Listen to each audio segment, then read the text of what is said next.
નમસ્કાર દર્શક મિત્રો, હું વલસા સોલંકી અંજામ એક્સપ્રેસ ન્યૂઝમાં આપનું હાર્દિક સ્વાગત છે.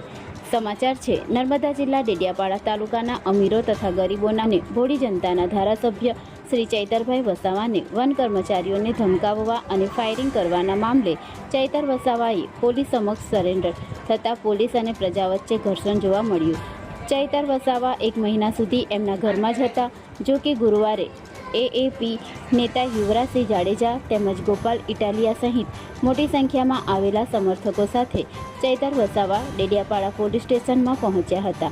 પોલીસ સમક્ષ સરેન્ડર થતાં પહેલા એમએલએ ચૈતર વસાવાએ તેમના સમર્થકો સહિત મીડિયા સમક્ષ જણાવ્યું હતું કે હું સામેથી સરેન્ડર થવા આવ્યો છું. બધા મિત્રોને કહેવા માંગુ છું કે હું અને મારો પરિવાર નવયુવાનો આદિવાસી સમાજ શિક્ષિતો અને પીડિતોને ન્યાય અપાવવા માટે અંતિમ શ્વાસ સુધી લડતો રહીશ. આ કપરા સમયમાં મને સાથ અને સહકાર આપવા બદલ હું આમ આદમી પાર્ટી તેમજ કોંગ્રેસના તમામ આગેવાનોનો પણ આભાર માનું છું. બંધારણથી ચાલતી દેશની ન્યાય પ્રણાલીમાં આ સંદર્ભે ન્યાય આપશે એવો મને સંપૂર્ણ વિશ્વાસ છે. જો કે ગુરુવારે મોટી સંખ્યામાં ટેકેદારો અને સમર્થકો ડેડિયાપાડામાં ઉમટી પડ્યા હતા.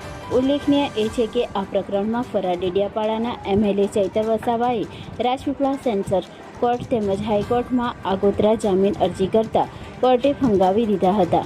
જેને લઈને ડેડિયાપાડાના ધારાસભ્ય પાસે 2 જ વિકલ્પો બચ્યા હતા: આગોતરા માટે સુપ્રીમ કોર્ટમાં જવું અથવા પોલીસ સમક્ષ સરેન્ડર થઈ જવું. રિપોર્ટર અમૃત વસાવા.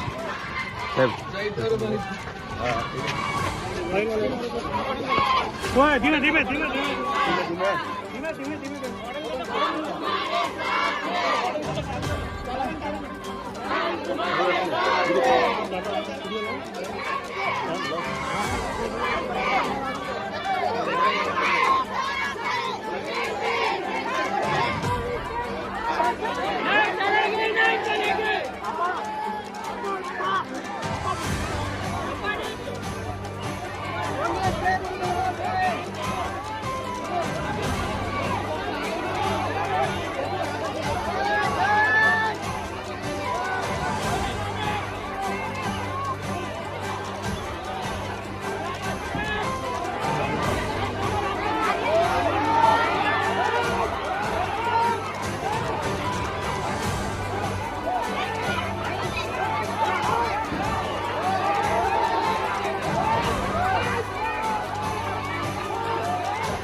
આપણી સૌની જે સમર્થન છે એ સમર્થનને લઈ અને આજે ચૈતરભાઈ આ તમામ ન્યાયિક પ્રક્રિયા, આ ખોટા કેસોનો સામનો કરવા જઈ રહ્યા છે.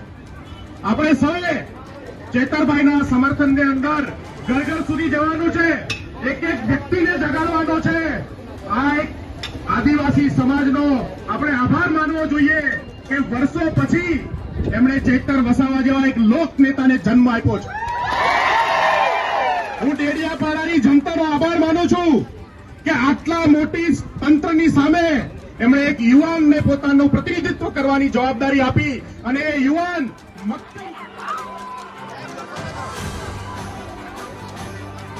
દર્શન કરે છે.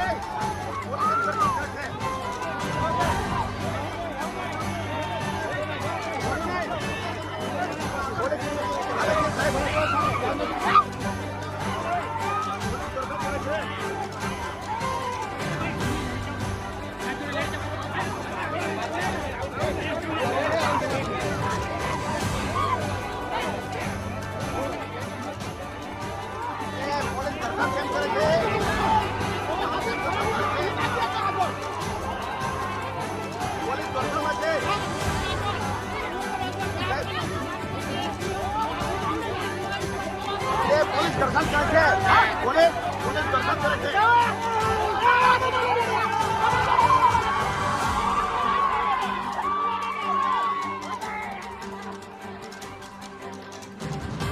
દર્શન ના કરો, દર્શન ના કરો.